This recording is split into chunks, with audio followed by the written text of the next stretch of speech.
tu ne manques pas de destinée. Tu manques d'obéissance à ta propre mission. Tu ne manques pas d'opportunité. Tu manques de structure. Et tant que tu continueras à confondre désir et direction, tu vas tourner en rond en appelant ça « attendre Dieu ». Écoute-moi bien. Ta destinée ne se dévoile pas à ceux qui rêvent fort. Elle se révèle à ceux qui se gouvernent. Tu peux aimer Dieu sincèrement et pourtant échouer dans ta mission si tu refuses la discipline. Tu peux prier, chanter, jeûner, t'émouvoir, tomber, te relever et rester au même point, non pas parce que Dieu t'a oublié, mais parce que tu as accepté de vivre sans ordre. Ce n'est pas une attaque, c'est une vérité qui te libère. Si tu ne changes pas ta structure, tu ne vivras pas ta destinée. Tu ne seras pas détruit par un démon, tu seras ralenti par ton indiscipline. Tu ne seras pas stoppé par l'extérieur, tu seras saboté par ton intérieur. Tu dis que tu veux avancer, mais tu négocies avec tes habitudes. Tu dis que tu veux réussir, mais tu protèges tes distractions. Tu dis que tu veux devenir une version supérieure de toi-même, mais tu refuses la douleur d'une routine sainte. Voilà pourquoi tu ne vis pas ta destinée. Parce que tu veux la promesse, sans la préparation, l'appel sans l'autel, la couronne sans le processus. La destinée n'est pas un sentiment, c'est un mandat. Et un mandat se porte avec discipline, pas avec émotion. Tu peux ressentir la présence de Dieu aujourd'hui et perdre ta semaine demain si tu n'as pas appris à te diriger quand tu ne ressens rien. Ta vie ne sera pas transformée par ce que tu sais, mais par ce que tu pratiques quand personne ne te regarde. Écoute cette parole comme une lampe qui éclaire ton chemin. Ainsi donc, mes bien-aimés, comme vous avez toujours obéi, travaillez à votre salut avec crainte et tremblement, non seulement comme en ma présence, mais bien plus encore, maintenant que je suis absent. Philippiens chapitre 2, verset 12. Cette phrase ne te condamne pas, elle te réveille. Elle te dit que l'obéissance n'est pas un événement, c'est une discipline. Elle te dit que la croissance ne dépend pas d'un public, mais d'un choix intérieur. Elle te dit que la destinée n'est pas un discours, c'est une vie alignée. Et quand tu comprends cela, tu arrêtes de chercher une nouvelle révélation pour enfin changer. Tu cherches une nouvelle structure pour enfin obéir. Alors aujourd'hui, je ne viens pas te flatter. Je viens te repositionner. Si tu veux vraiment vivre ta destinée, tu vas devoir arrêter de te mentir, arrêter de te distraire, arrêter de te plaindre et commencer à te gouverner. Si ce message te parle, montre-le par un acte simple. Mets un like maintenant. Abonne-toi. Parce que ce que tu vas entendre ensuite n'est pas une motivation de surface, c'est une reconstruction. Et reste jusqu'à la fin, parce que je vais te conduire à une décision immédiate, pas demain, aujourd'hui. Le problème principal de l'homme n'est pas les démons. Et si tu crois que ton blocage vient d'abord des démons, tu es déjà en train d'éviter ta responsabilité.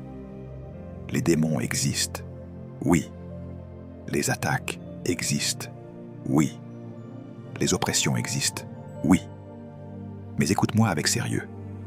La majorité des destinées ne meurent pas sous un combat spirituel spectaculaire. Elles meurent sous une désobéissance ordinaire. Elles meurent parce que l'homme refuse de se gouverner.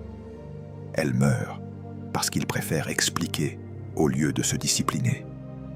Elles meurent parce qu'il cherche un coup de main du ciel, sans accepter la main ferme de la discipline sur sa propre chair. La délivrance la plus rare n'est pas celle qui expulse un esprit, c'est celle qui expulse une habitude.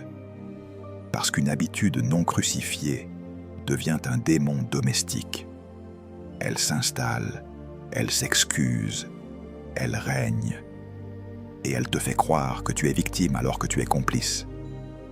Ce n'est pas l'environnement qui t'empêche de vivre ta destinée. Ton environnement peut être difficile, mais il n'est pas souverain. L'environnement influence, mais il ne décide pas à ta place. Deux personnes peuvent naître dans le même quartier, subir les mêmes limitations, entendre les mêmes moqueries et produire deux vies opposées. Pourquoi ? Parce que l'environnement n'est pas un roi. Il est un terrain. Et ce que tu plantes dans ce terrain dépend de ton gouvernement intérieur. Tu peux être entouré de chaos et bâtir de l'ordre si tu deviens discipliné. Tu peux être entouré d'opportunités et échouer si tu restes indiscipliné. Le monde extérieur n'a pas le dernier mot. La vérité, c'est que beaucoup utilisent l'environnement comme un alibi pour ne pas affronter la vérité plus douloureuse. Tu n'as pas construit une structure qui porte ta mission. Tu n'as pas établi des standards. Tu n'as pas imposé des limites. Tu n'as pas réglé ton rythme. Tu veux des résultats de consécration avec des habitudes de distraction. Ce n'est pas ta famille qui t'a volé ta destinée. Ta famille t'a peut-être blessé, manqué, trahi, limité, mal formé. Et tu n'as pas à minimiser cette réalité. Mais voici le point qui te libère.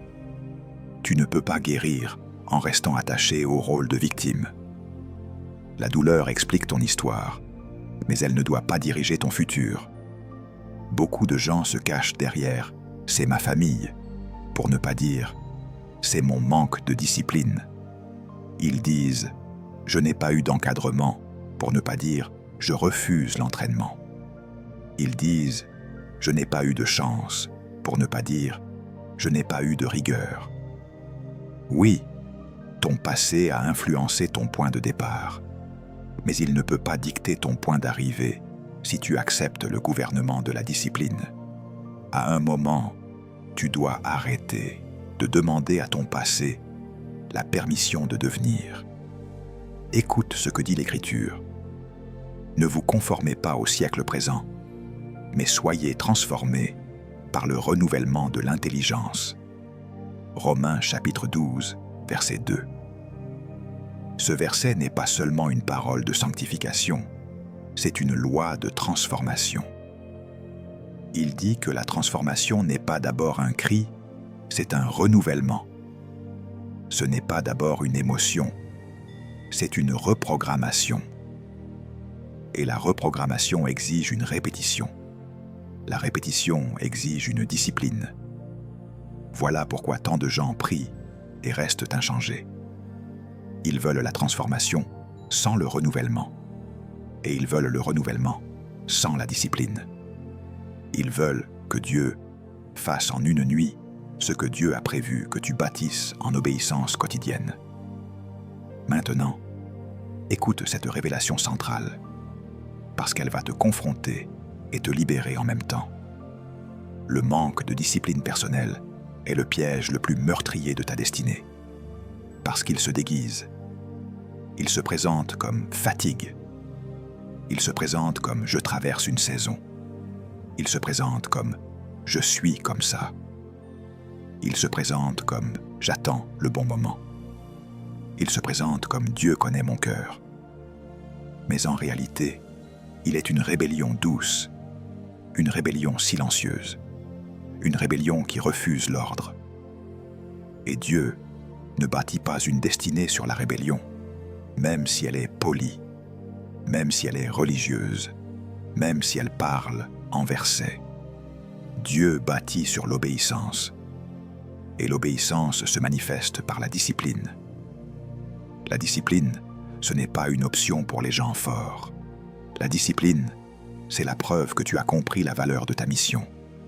L'indiscipline, c'est une insulte à l'appel, parce que l'appel est saint, mais il doit être porté dans un vase gouverné. Si tu refuses d'être gouverné, tu ne peux pas porter un mandat.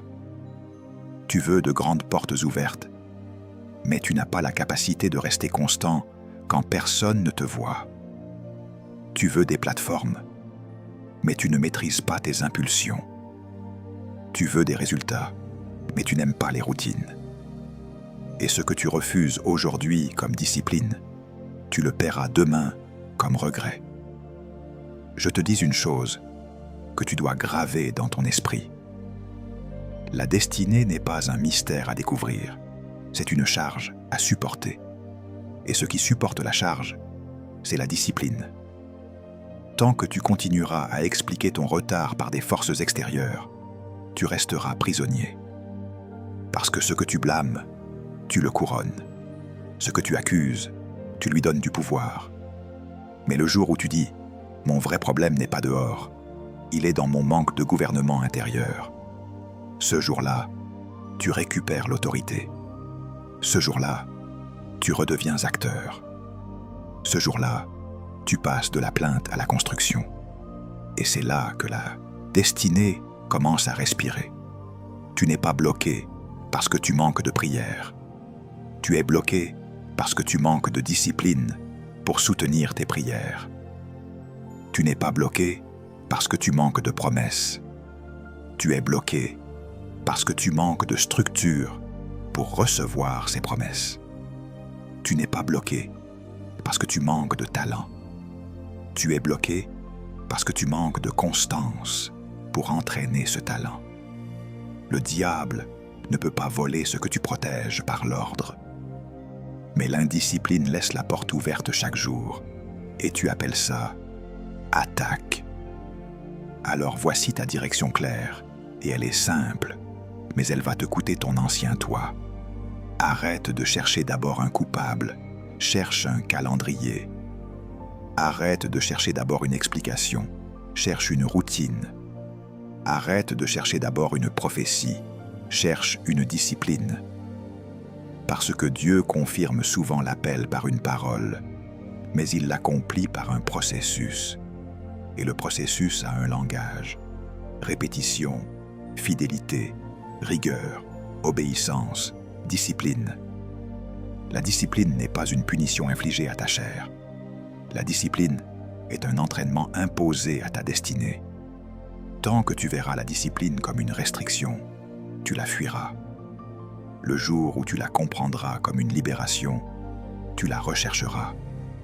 Un athlète ne s'entraîne pas parce qu'il se déteste. Il s'entraîne parce qu'il respecte ce qu'il porte. De la même manière, tu ne te disciplines pas parce que tu es mauvais.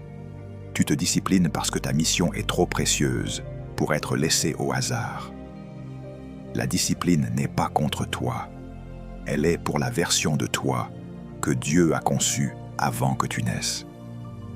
Et tant que tu refuseras cette vérité, tu continueras à appeler oppression ce qui est simplement résistance à l'entraînement. La discipline est la monnaie de la destinée. Personne ne paie le prix de ta mission à ta place. Le ciel ne subventionne pas la paresse spirituelle. Dieu donne la vision gratuitement, mais il facture la maturité. Chaque niveau de destinée exige une capacité intérieure correspondante, et cette capacité ne tombe jamais par surprise. Elle se construit par des choix répétés. Tu veux plus d'impact, mais tu refuses plus de rigueur. Tu veux plus d'onction, mais tu refuses plus de constance. Tu veux plus d'autorité, mais tu refuses plus d'ordre. Or, dans le royaume, rien ne circule sans valeur. Et la valeur qui ouvre les portes invisibles s'appelle discipline. Là où la discipline est absente, la destinée reste théorique. Là où la discipline est présente, même les portes fermées commencent à céder. Le potentiel sans discipline devient frustration. Tu sais que tu peux plus. Tu sens que tu es appelé à plus. Tu entends souvent cette voix intérieure qui te dit que ta vie actuelle n'est pas à la hauteur de ce que tu portes. Et au lieu de t'aligner, tu te tourmentes, tu te compares, tu te plains, tu t'auto-accuses. Mais la vérité est simple et tranchante. Le potentiel non entraîné devient un poison émotionnel. Il te rappelle chaque jour ce que tu pourrais être, sans jamais te donner la satisfaction de le devenir. Dieu ne t'a pas donné un potentiel pour te torturer. Il te l'a donné pour t'appeler à une discipline correspondante. tant que tu refuses l'entraînement, ton potentiel te condamnera intérieurement. Le jour où tu acceptes la discipline, ce même potentiel devient une source de joie, de clarté et de direction. L'inspiration sans discipline devient une illusion. Tu peux être inspiré aujourd'hui et dispersé demain. Tu peux pleurer sous une prédication et retourner au désordre le lendemain matin. L'inspiration est une étincelle, pas un moteur. Elle est censée déclencher une décision, pas remplacer une structure. Beaucoup vivent de pics spirituels sans jamais bâtir de fondation. Ils collectionnent les moments forts, mais leur vie quotidienne reste faible. Or, la destinée ne se construit pas dans les moments d'émotion. Elle se construit dans les moments où tu n'as pas envie, mais où tu obéis quand même. La discipline est ce qui transforme une inspiration passagère en transformation permanente. Sans discipline, l'inspiration te fait rêver. Avec discipline, elle te fait bâtir. La prière sans discipline devient inefficace. Et cette vérité est difficile à entendre, mais elle est nécessaire.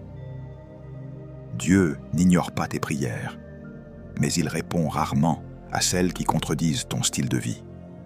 Tu ne peux pas prier pour la clarté et refuser la planification. Tu ne peux pas prier pour la paix et nourrir le chaos. Tu ne peux pas prier pour la croissance et refuser la constance. La prière n'est pas une alternative à la discipline. Elle est censée la renforcer. Jésus priait, mais il avait aussi une routine. Il se retirait. Il se levait tôt. Il savait quand parler et quand se taire. Sa vie de prière était puissante parce qu'elle reposait sur un ordre intérieur solide.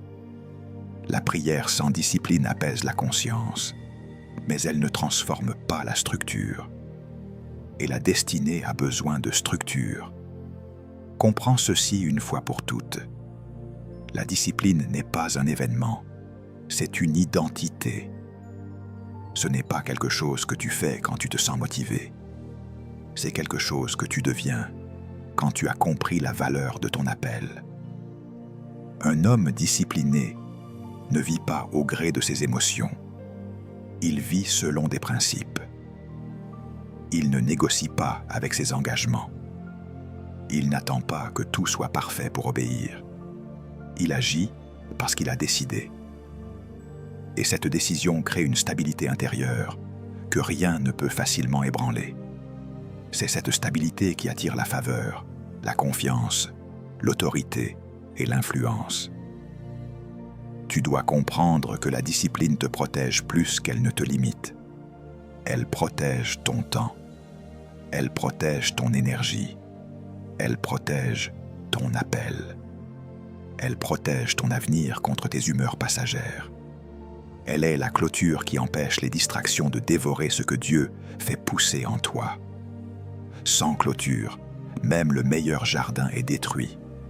Sans discipline, même la plus grande destinée est sabotée. Et Dieu ne changera pas cette loi pour te ménager. Parce que te ménager, ce serait te condamner à rester petit. Alors voici la correction claire que tu dois recevoir. Arrête d'attendre que la discipline devienne facile. Elle ne le sera jamais au début. Elle devient naturelle après l'obéissance répétée. Arrête d'attendre d'aimer la discipline. Commence par la respecter. Arrête d'attendre un sentiment. Commence par une décision. Parce que chaque fois que tu obéis sans émotion, tu muscles ton caractère. Et le caractère est le socle invisible de toute destinée visible. Tout ce que Dieu crée fonctionne par ordre. Ce n'est pas une métaphore, c'est une loi. L'ordre n'est pas une préférence divine, c'est la structure même de la création. Là où il n'y a pas d'ordre, il n'y a pas de continuité. Là où il n'y a pas de continuité, il n'y a pas de destinée durable. Quand tu observes l'œuvre de Dieu, tu ne vois jamais de précipitation, tu vois une séquence. Tu ne vois jamais de chaos, tu vois une progression. Tu ne vois jamais d'improvisation émotionnelle. Tu vois une intention exécutée avec précision. Et tant que tu refuses de vivre selon l'ordre, tu vis en contradiction avec le système même qui soutient la vie. Regarde les saisons. Elles ne se disputent pas la place. L'hiver ne se lève pas en colère contre l'été. Le printemps ne négocie pas son rôle. Chaque saison connaît sa durée, sa fonction et sa limite. Si une saison refusait sa place, elle détruirait l'équilibre de la terre. Et pourtant, toi, tu veux porter une destinée sans accepter une saison de formation. Tu veux la récolte sans le labour. Tu veux la reconnaissance sans l'obscurité. Tu veux l'impact sans le processus. Tu es en guerre avec l'ordre, puis tu demandes à Dieu de bénir le désordre. Dieu ne bénit pas ce qui le contredit. Il bénit ce qui s'aligne. Regarde le soleil. Il se lève et se couche avec une régularité qui n'a jamais été interrompue. Il n'a pas besoin d'être applaudi pour être fidèle. Il n'a pas besoin d'être encouragé pour être constant. Il accomplit sa mission parce qu'il a été établi pour cela. Et cette constance maintient la vie sur terre. Si le soleil décidait de fonctionner selon son humeur, la création serait détruite. Mais toi, tu changes ton rythme selon ton état émotionnel. Puis tu t'étonnes que ta vie manque de stabilité. Le soleil ne discute pas avec ses sentiments. Il obéit à l'ordre. Et l'obéissance à l'ordre produit la lumière. Regarde les étoiles. Elles sont innombrables, mais aucune ne vole la place de l'autre. Chacune est positionnée. Chacune a une trajectoire. Chacune obéit à une loi invisible. Et l'Écriture dit que Dieu les appelle toutes par leur nom. Cela signifie que même dans la multitude, Dieu fonctionne par précision. Il n'y a pas de confusion dans le ciel. La confusion n'est jamais céleste. Elle est toujours humaine. Et si ton esprit est confus, ce n'est pas parce que Dieu t'a perdu, c'est parce que tu as abandonné l'ordre qui clarifie. Regarde les océans. Ils sont puissants, profonds, redoutables. Mais ils ont des limites. Ils avancent jusqu'à une frontière invisible, puis ils s'arrêtent. Dieu a donné un ordre aux eaux, et elles obéissent. Sans cette limite, les océans détruiraient les continents. La puissance sans limite devient destruction. Voilà une vérité que tu dois entendre. Ta destinée est puissante, mais sans discipline, elle devient dangereuse pour toi-même. Les dons sans ordre deviennent des armes retournées contre leurs porteurs. Dieu met des limites pour protéger ce qu'il a créé. Et quand tu refuses les limites, tu refuses la protection. Revenons à la Genèse, parce que c'est là que tout commence. La Bible dit que la terre était informe et vide. Cela signifie qu'elle existait, mais qu'elle n'était pas fonctionnelle. Elle avait du potentiel, mais pas de structure. Et que fait Dieu? Il ne bénit pas le chaos. Il ne proclame pas la destinée sur le désordre. Il commence par séparer. Il sépare la lumière des ténèbres. Il sépare les eaux d'en haut et les eaux d'en bas. Il sépare la mer et la terre. Avant de remplir, il ordonne. Avant de multiplier, il structure. Avant de donner une mission à l'homme, il crée un environnement ordonné. Voilà la loi que tu dois recevoir. Dieu n'a jamais confié une destinée à un environnement chaotique. Il a d'abord mis de l'ordre, puis il a donné la responsabilité. Et quand l'homme arrive, Dieu ne lui donne pas une émotion, il lui donne un mandat. Il lui dit de cultiver et de garder. Cultiver parle d'effort intentionnel. Garder parle de discipline continue. La première mission de l'homme n'était pas de chasser des démons, c'était de maintenir l'ordre. Et la chute commence quand l'homme abandonne cette responsabilité. Le libre arbitre est la seule chose dans la création qui peut résister à l'ordre divin. Tout le reste obéit automatiquement. Les saisons n'ont pas le choix. Le soleil n'a pas le choix. Les étoiles n'ont pas le choix. Les océans n'ont pas le choix. Mais toi, tu as le choix. Et ce choix est à la fois ton privilège et ton danger. Parce que tu peux choisir l'ordre et vivre, ou choisir le désordre et survivre péniblement. Dieu ne t'impose pas l'ordre. Il t'invite à t'aligner. Et si tu refuses, il ne t'écrase pas. Il te laisse expérimenter les conséquences. Comprends ceci profondément. Le désordre n'est pas neutre, il est coûteux.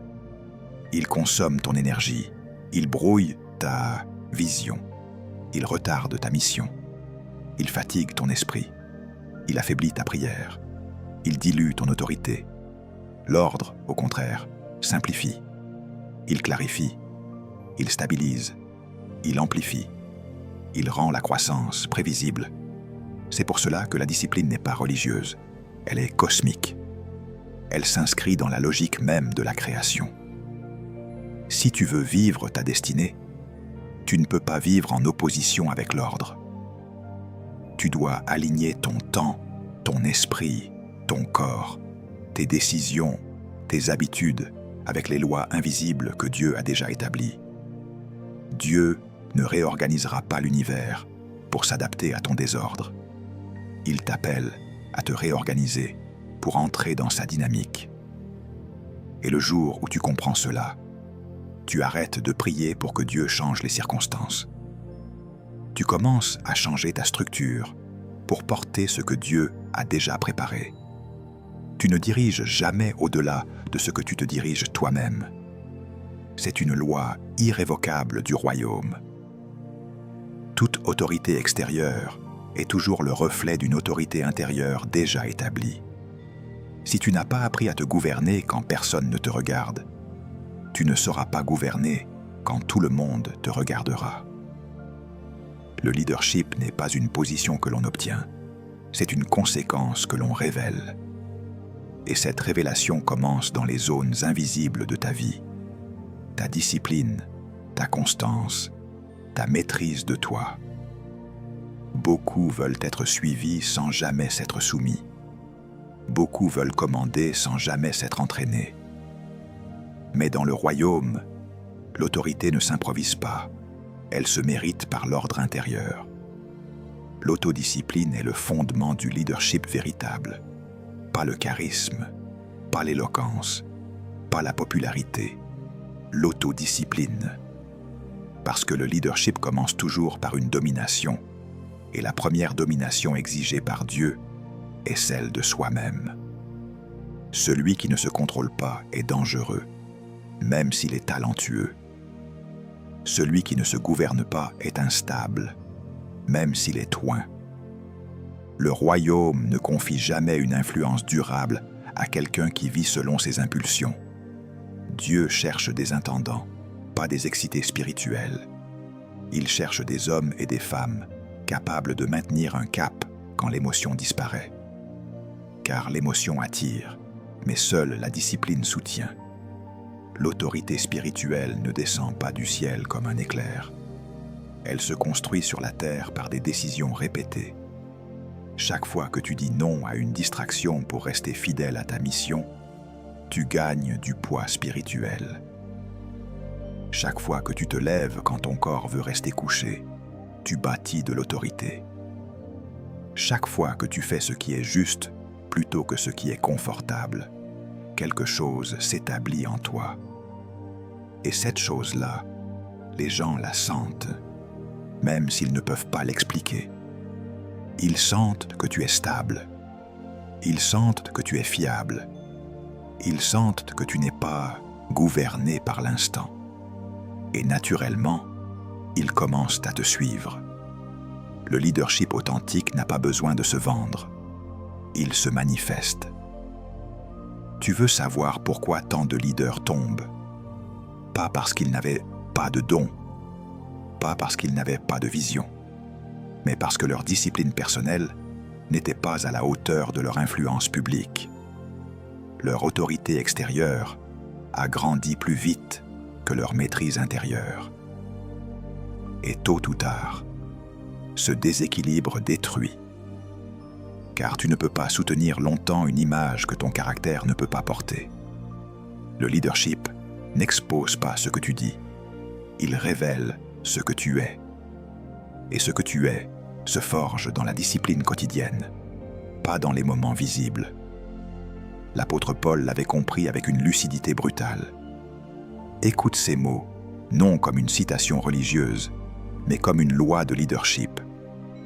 Je traite durement mon corps, et je le tiens assujetti, de peur qu'après avoir prêché aux autres, je ne sois moi-même disqualifié. Première lettre aux Corinthiens, chapitre 9, verset 27. Paul ne parle pas ici de péché spectaculaire. Il parle de disqualification. Il parle du danger de perdre l'autorité morale et spirituelle à cause d'un manque de maîtrise. Il savait que l'onction ne protège pas contre l'indiscipline.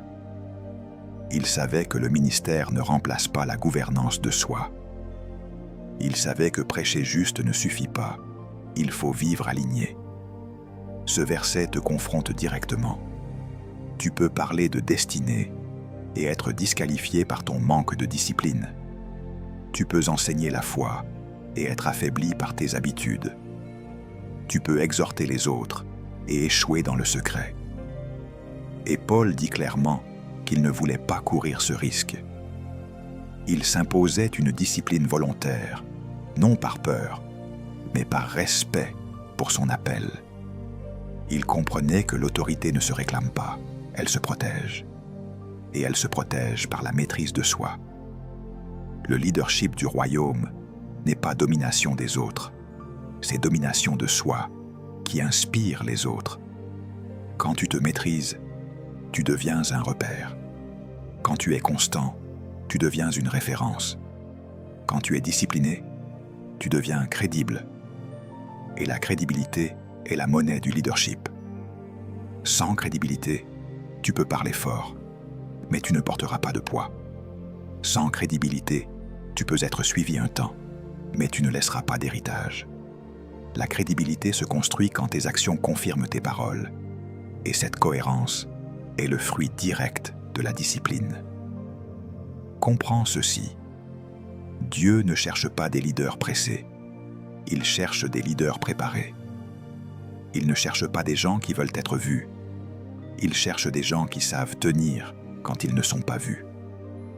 Parce que celui qui tient dans l'ombre peut tenir sous la lumière.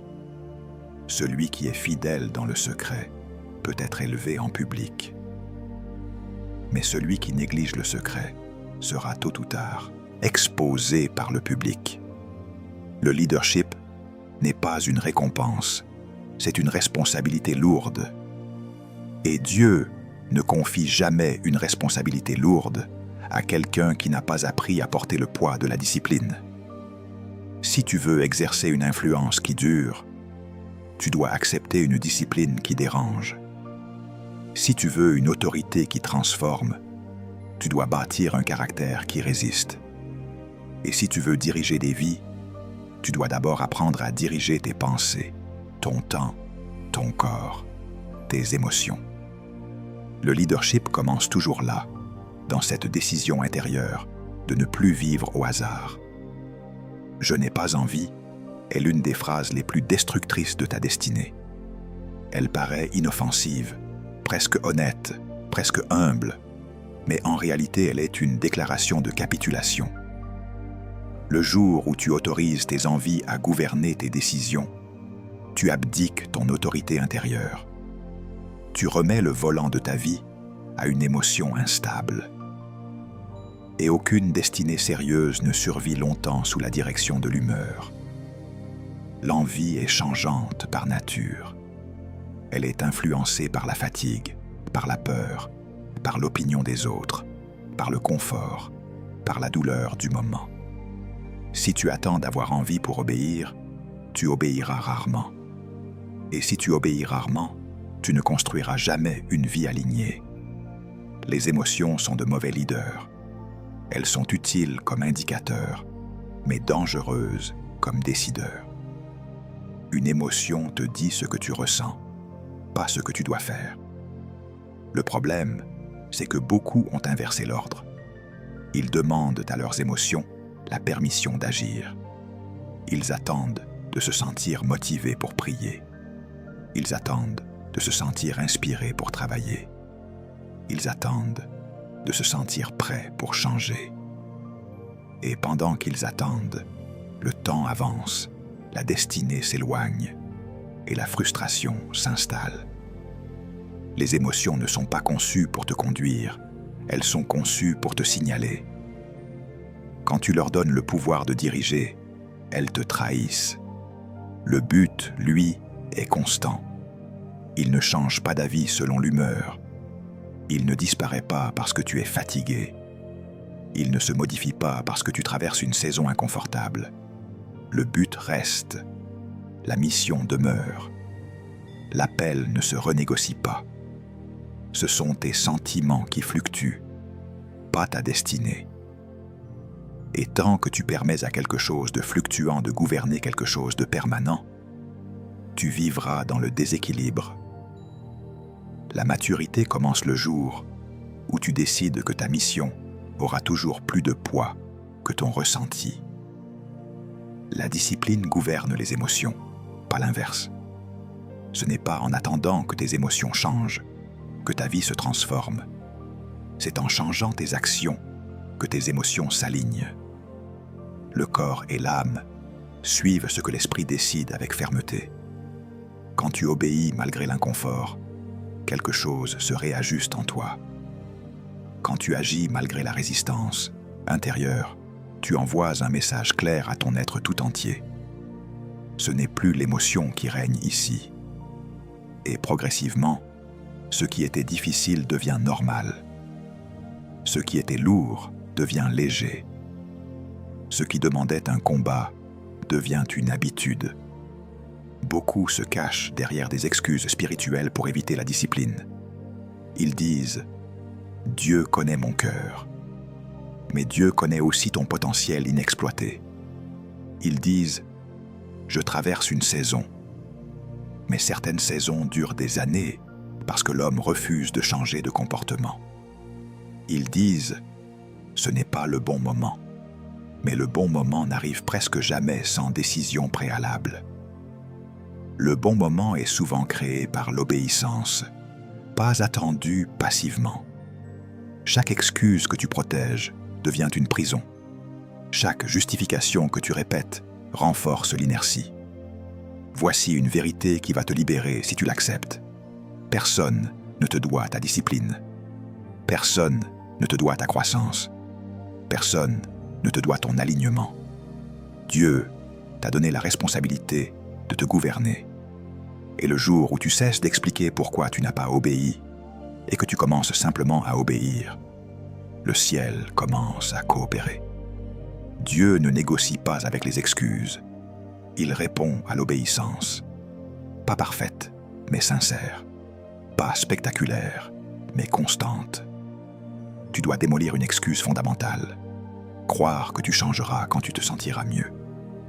Tu te sentiras mieux quand tu changeras. L'ordre précède la paix. La structure précède la liberté. La discipline précède la motivation. Et tant que tu inverses cet ordre, tu resteras bloqué dans un cycle de bonnes intentions non suivies d'effets. La discipline n'attend pas un état idéal. Elle crée les conditions de l'état idéal. Arrête de dire « je n'ai pas envie » et commence à dire « j'ai décidé ». Cette phrase change tout. Elle replace la responsabilité au bon endroit. Elle restaure ton autorité intérieure. Elle te sort du rôle de victime émotionnelle pour te ramener dans le rôle d'intendant conscient. Le jour où tu décides que tes émotions n'auront plus le dernier mot, tu récupères une puissance que tu avais abandonnée sans t'en rendre compte. Tu n'as pas besoin de plus de motivation. Tu as besoin de moins d'excuses. Tu n'as pas besoin d'un nouveau message. Tu as besoin d'une nouvelle posture intérieure. Et cette posture s'appelle responsabilité disciplinée. Quand tu l'adoptes, la destinée cesse d'être un concept lointain. Elle commence à se matérialiser dans tes choix quotidiens. Ta destinée ne se construit pas dans les grandes décisions spectaculaires. Elle se construit dans l'emploi du temps ordinaire. Elle se façonne dans ce que tu fais chaque jour, quand personne ne t'applaudit, quand rien d'extraordinaire ne se passe, quand l'obéissance est silencieuse. Beaucoup cherchent une percée, alors que Dieu observe leurs habitudes. Parce que les habitudes sont des prophéties en action. Elles annoncent l'avenir avant qu'il n'arrive. Ce que tu répètes aujourd'hui parle déjà de ce que tu deviendras demain. Et si ton avenir te déplaît, ne commence pas par le maudire. Commence par examiner ce que tu répètes. Les schémas quotidiens créent l'avenir. Pas les intentions, pas les promesses, pas les émotions du moment. Les schémas. Ce que tu fais au réveil façonne ton esprit. Ce que tu fais avec ton temps libre façonne ton caractère. Ce que tu tolères chaque jour façonne ta limite. Et ce que tu répètes sans y penser devient ton identité. Tu ne deviens pas ce que tu désires fortement. Tu deviens ce que tu pratiques régulièrement.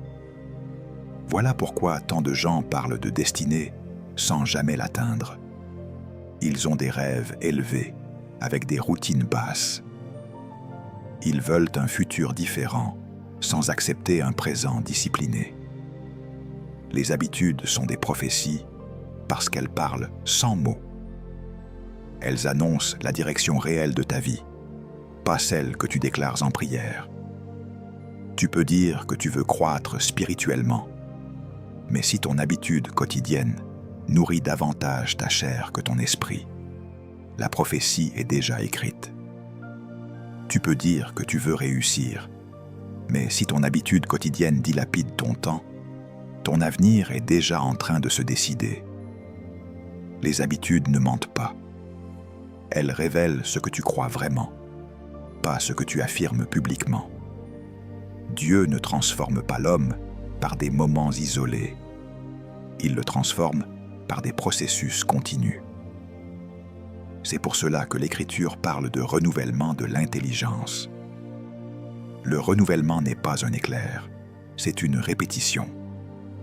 C'est une exposition constante à une nouvelle manière de penser, jusqu'à ce que l'ancienne perde son autorité. Tu ne changes pas parce que tu as compris une vérité une fois.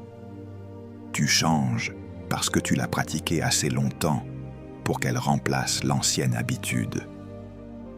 La discipline installe le renouvellement. Sans discipline, le renouvellement reste théorique. Beaucoup veulent une transformation spirituelle sans accepter une transformation comportementale. Ils veulent penser différemment sans agir différemment. Mais l'esprit et le comportement sont liés. Ce que tu fais renforce ce que tu penses, et ce que tu penses alimente ce que tu fais. Quand tu changes consciemment tes habitudes, tu forces ton intelligence à s'aligner. Tu crées un nouveau cadre intérieur. Tu brises l'ancien cycle. Et ce processus est rarement confortable, parce que l'ancienne nature résiste toujours à ce qui la menace. Mais la résistance n'est pas un signe que tu es sur la mauvaise voie. C'est souvent la preuve que tu touches à une racine.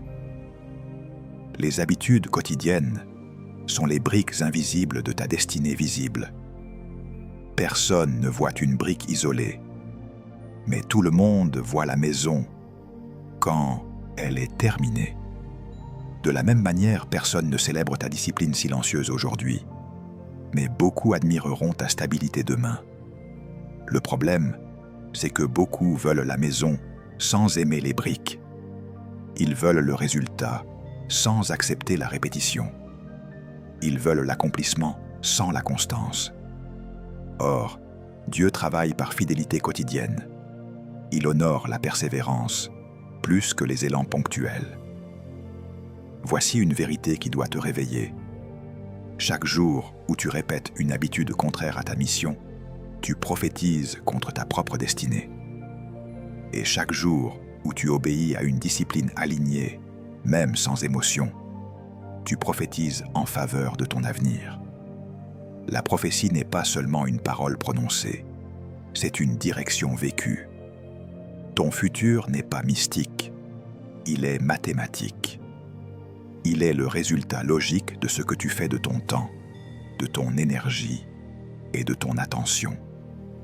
Le renouvellement de l'intelligence, comme l'enseigne l'Écriture, n'est pas un exercice passif.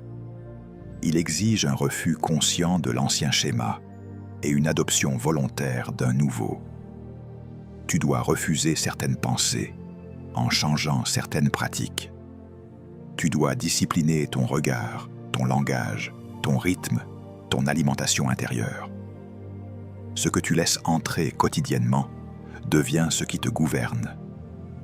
Et ce qui te gouverne détermine ce que tu construis. Si tu ne contrôles pas tes habitudes te contrôleront. Ne te mens plus en disant que tu n'as pas le temps. Tu as les mêmes heures que ceux qui ont bâti avant toi. La différence n'est pas le temps, c'est l'usage du temps. Le temps révèle les priorités. Et les priorités se traduisent en habitudes. Là où tu investis régulièrement ton temps, ton avenir se déplace dans cette direction, que tu le veuilles ou non. La discipline te rend intentionnel. Elle t'empêche de dériver. Elle t'ancre dans le cap. Tu dois comprendre ceci profondément. Dieu travaille avec ce que tu répètes, pas avec ce que tu promets. Il bénit ce que tu fais fidèlement, pas ce que tu projettes vaguement. Et quand tes habitudes commencent à s'aligner avec ta mission, quelque chose change intérieurement. La confusion diminue, la clarté augmente, la stabilité s'installe, et la destinée cesse d'être une pression lointaine pour devenir un chemin quotidien. La discipline n'ajoute pas simplement quelque chose à ta vie. Elle enlève, elle détruit, elle taille, elle brise. Et c'est précisément pour cela qu'elle est redoutée. Parce que toute véritable métamorphose commence par une perte. Dieu ne révèle jamais le nouveau sans d'abord permettre la mort de l'ancien. Tu ne deviens pas quelqu'un de nouveau par accumulation. Tu le deviens par transformation. Et toute transformation authentique passe par une pression contrôlée, appelée discipline. Regarde la graine. Elle porte déjà tout en elle. Le futur arbre est enfermé dans cette petite enveloppe fragile. Mais tant que la graine refuse de tomber en terre et de mourir, elle reste seule. Elle est intacte, mais inutile. Sa préservation devient sa prison. La graine ne devient pas arbre en restant confortable. Elle devient arbre en acceptant la décomposition. Ce que tu appelles parfois perte est souvent le début d'une expansion. Ce que tu appelles fin est souvent le commencement d'une révélation. La discipline agit comme la terre. Elle enterre l'ancien pour libérer le potentiel caché. Le cocon est un autre mystère que beaucoup ne comprennent pas. Quand la chenille entre dans le cocon, elle ne s'améliore pas. Elle se dissout. Ses anciens tissus se décomposent presque entièrement. Il n'y a pas de continuité visible entre la chenille et le papillon. Il y a une rupture, une mort fonctionnelle. Et pourtant, c'est dans cet isolement, cette restriction, cette immobilité forcée que le papillon est formé. La discipline fonctionne de la même manière. Elle t'isole de certaines distractions. Elle te prive de certains plaisirs. Elle ralentit certaines impulsions. Et tu interprètes cela comme une perte de liberté. Alors qu'en réalité, c'est la préparation d'elle que tu n'as jamais portée auparavant. Le sculpteur ne caresse pas le marbre pour révéler la statue. Il frappe, il enlève, il retire tout ce qui n'est pas l'œuvre finale. Et chaque coup semble violent pour la pierre brute. Mais le sculpteur voit déjà la forme que le marbre ne voit pas encore. Dieu agit ainsi avec toi par la discipline. Il enlève ce qui est superflu. Il corrige ce qui est mal aligné. Il brise certaines habitudes qui te rassuraient, mais qui ne te servaient plus. La discipline n'est pas cruelle, elle est précise. Elle ne détruit pas au hasard, elle retire ce qui empêche la révélation. Le papillon ne peut pas être aidé à sortir du cocon sans être affaibli. S'il sort trop tôt, ses ailes restent molles. Elles ne peuvent pas porter son propre poids. La résistance du cocon est nécessaire pour que la force se développe. De la même manière, la discipline introduit une résistance dans ta vie pour développer une capacité intérieure. Si Dieu supprimait toute difficulté, tu serais fragile. Si Dieu retirait toute exigence, tu serais instable. La discipline est la résistance qui fortifie ton caractère, afin que tu puisses porter la hauteur de ta destinée sans t'effondrer. Le marbre ne choisit pas les coups, mais toi, tu as le choix d'accepter le processus. Tu peux refuser la discipline et rester brute, ou tu peux l'embrasser et devenir une œuvre révélée. La discipline détruit l'ancien toi, celui qui vivait au rythme de ses émotions, celui qui fuyait l'effort, celui qui négociait avec l'appel. Et dans cette destruction contrôlée, elle révèle le nouveau toi, stable, clair, aligné, autoritaire intérieurement. La métamorphose ne se fait pas par déclaration, elle se fait par soumission au processus. Voici la vérité que tu dois accepter sans négocier. Tant que tu t'attaches à ton ancien confort, tu empêches la révélation de ton futur caractère. L'ancien toi ne peut pas cohabiter avec la destinée que Dieu a prévue. Il doit mourir, pas par condamnation, mais par transformation. Et la discipline est l'outil que Dieu utilise pour opérer cette transition. Elle ne te demande pas ton avis, elle te demande ton obéissance. Et si tu l'acceptes, tu découvriras que ce que tu pensais perdre n'était rien comparé à ce que tu étais appelé à devenir. La discipline n'est pas un ennemi à combattre, c'est un passage à traverser. C'est le cocon, c'est la terre, c'est le marteau, c'est la pression. Et de l'autre côté de cette pression se trouve une version de toi que tu n'as jamais connue, mais que Dieu connaît depuis toujours.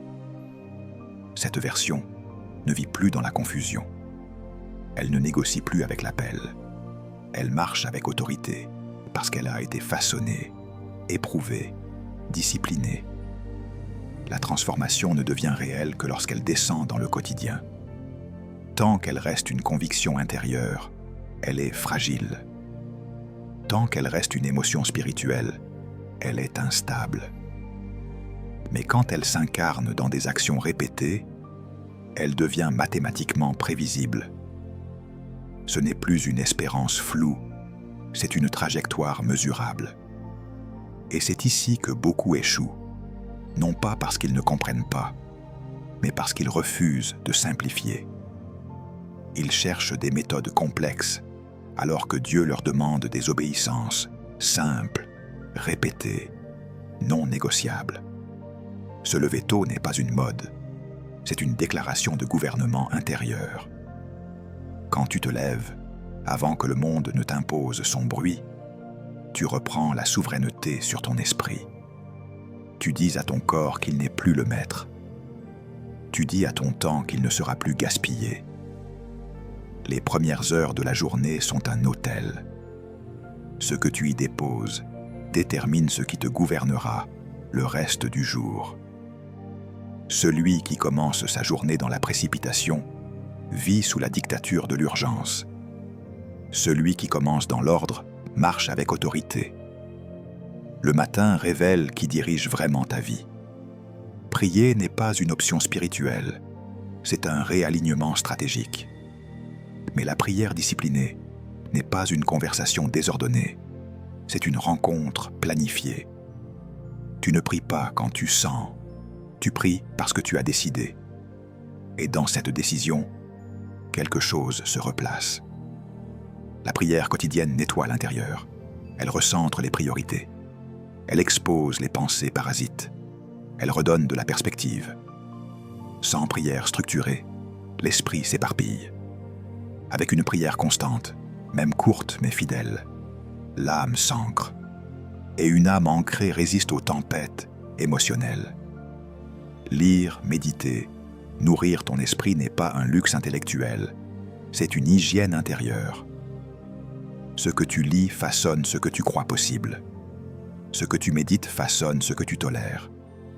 Un esprit non nourri devient vulnérable aux mensonges, aux comparaisons, aux peurs. Tu ne peux pas renouveler ton intelligence sans une exposition régulière à la vérité. Lire la parole, lire des pensées qui élèvent, lire avec intention, ce n'est pas remplir ta tête, c'est reprogrammer ton système. Et ce qui est reprogrammé commence à produire différemment. Planifier n'est pas un manque de foi, c'est une preuve de maturité. Dieu planifie. La création elle-même est un plan exécuté par étapes. Quand tu refuses de planifier, tu confies ton avenir à l'improvisation. Et l'improvisation constante est un sabotage déguisé. Planifier ta journée, ta semaine, tes priorités, ce n'est pas contrôler l'avenir, c'est honorer le temps que Dieu t'a confié. Ce que tu ne planifies pas sera consommé par les urgences des autres. Ce que tu ne protèges pas sera envahi par la distraction. La planification est une frontière.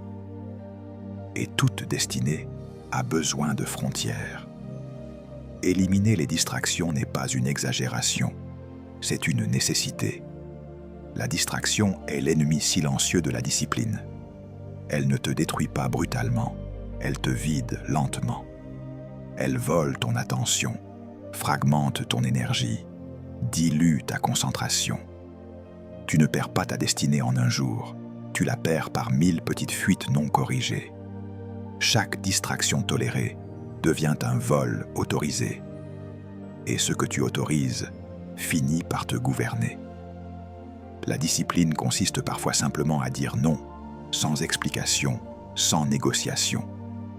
Quand ces actions deviennent répétées, la transformation cesse d'être mystique. Elle devient logique.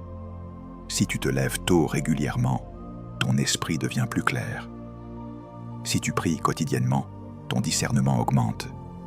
Si tu lis avec constance, ta vision s'élargit. Si tu planifies, ton stress diminue. Si tu élimines les distractions, ta productivité explose. Ce n'est pas magique, c'est prévisible. Dieu a conçu la vie pour répondre à l'ordre. Et quand tu installes l'ordre, la croissance suit. Ne cherche pas à tout changer d'un coup par excitation. Cherche à tout aligner par décision. La discipline n'est pas spectaculaire, elle est cumulative. Elle fonctionne comme des intérêts composés, invisibles au début, imparables à long terme. Beaucoup abandonnent parce qu'ils ne voient pas immédiatement les fruits. Mais la discipline travaille sous la surface, avant de se manifester à l'extérieur. Elle consolide, elle stabilise, elle prépare. Et quand les fruits apparaissent, ils surprennent même celui qui a obéi. Voici la vérité finale de cette partie. Si tu fais ces choses sans négociation, la transformation devient inévitable.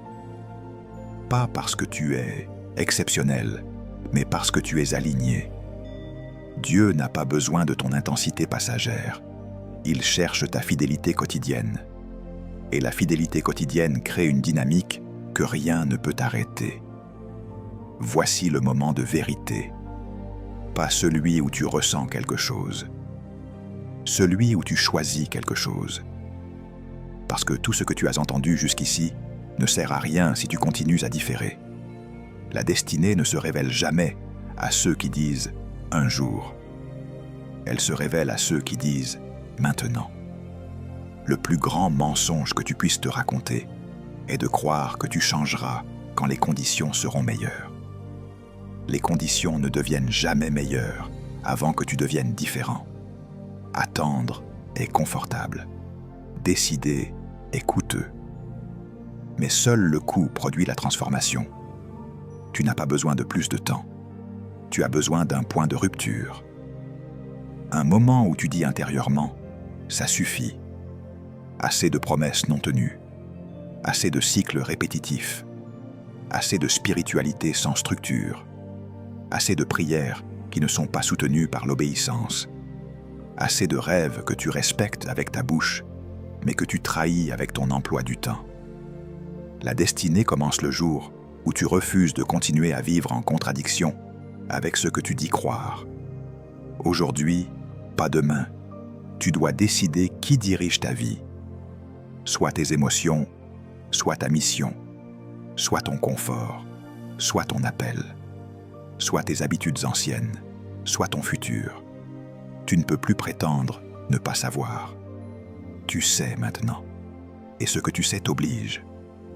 L'ignorance excuse, la révélation responsabilise. Chaque fois que tu repousses une décision que tu sais juste, tu affaiblis ton autorité intérieure. Chaque fois que tu obéis immédiatement, même sans émotion, tu la renforces. Ne cherche pas une décision spectaculaire. Cherche une décision irrévocable. Une décision silencieuse mais ferme. Celle qui dit « À partir d'aujourd'hui, je vis par discipline, pas par envie. À partir d'aujourd'hui, je structure ma vie pour soutenir mon appel. À partir d'aujourd'hui, je ne négocie plus avec ce qui détruit mon alignement. Cette décision ne fera pas de bruit, mais elle déplacera des montagnes invisibles. Et dans quelques mois, ta vie témoignera à ta place. Tu dois comprendre ceci avant d'entrer dans la prière. Dieu ne te demande pas d'être parfait. Il te demande d'être engagé. Il ne te demande pas de réussir sans chute. Il te demande de ne plus aimer la chute. Il ne te demande pas une intensité passagère. Il te demande une fidélité décidée. Et cette fidélité commence maintenant, pas après cette vidéo, pas la semaine prochaine, pas quand tu te sentiras prêt. Maintenant. Entre dans cette prière, non comme un rituel, mais comme un acte d'alliance. Pas pour demander encore, mais pour t'aligner enfin. Pas pour promettre ce que tu ne tiendras pas, mais pour déposer ce que tu ne veux plus porter. Respire. Fais silence intérieurement et prie avec vérité. Père éternel, je viens devant toi sans masque et sans justification. Je reconnais que je n'ai pas honoré ma destinée par ma discipline. Je confesse que j'ai souvent prié sans obéir, parlé sans aligner, désiré sans structurer. Je me repens de l'indiscipline que j'ai protégée, des excuses que j'ai nourries, des habitudes que j'ai laissées gouverner ma vie. Je ne me cache plus derrière mon passé, ni derrière mes émotions, ni derrière mon environnement. Aujourd'hui, je prends la responsabilité de mon gouvernement intérieur. Seigneur, je te demande pardon pour chaque fois où j'ai confondu inspiration et transformation. Pour chaque fois où j'ai attendu un sentiment au lieu de prendre une décision. Pour chaque fois où j'ai su ce qui était juste sans le faire immédiatement. Lave mon intelligence. Délivre-moi de la paresse déguisée en fatigue. Délivre-moi du désordre que j'appelais liberté. Brise en moi toute alliance avec la procrastination, la distraction et l'instabilité. Je te demande maintenant un esprit de discipline. Pas une contrainte extérieure, mais une force intérieure. Donne-moi la capacité de me lever quand mon corps résiste, d'obéir quand mes émotions protestent, de rester constant quand l'enthousiasme disparaît. Établis en moi un amour profond pour l'ordre, la rigueur, la fidélité. Que la discipline devienne mon langage quotidien, pas mon combat occasionnel. Seigneur, aligne-moi. Aligne mon temps avec ma mission. Aligne mes habitudes avec mon appel. Aligne mes pensées avec ta vérité. Aligne mes décisions avec ton dessein. Je refuse de continuer à vivre fragmenté. Je refuse de porter une vision avec une structure faible. À partir d'aujourd'hui, je choisis l'ordre. Je choisis la constance. Je choisis l'obéissance quotidienne. Je déclare que je ne suis plus gouverné par mes envies, mais par mes convictions. Je déclare que mes émotions ne sont plus sur le trône. Je déclare que ma vie entre dans une saison de stabilité, de clarté et de croissance prévisible. Je déclare que la discipline produit en moi une autorité nouvelle, une autorité sur mes pensées, sur mon temps, sur mes choix. Et cette autorité attire les bonnes portes, les bonnes relations et les bonnes responsabilités. Aujourd'hui, je m'engage. Pas pour impressionner, mais pour obéir. Pas pour commencer fort, mais pour durer. Pas pour être vu, mais pour être aligné. Je m'engage à bâtir ma destinée, une décision à la fois, une habitude à la fois, un jour à la fois. Et je crois que ce que je décide aujourd'hui transformera ce que je deviendrai demain. Je reçois la grâce de la constance. Je reçois la force de la fidélité. Je reçois la clarté de l'ordre. Et je marche désormais non plus selon le hasard, mais selon l'appel. Amen.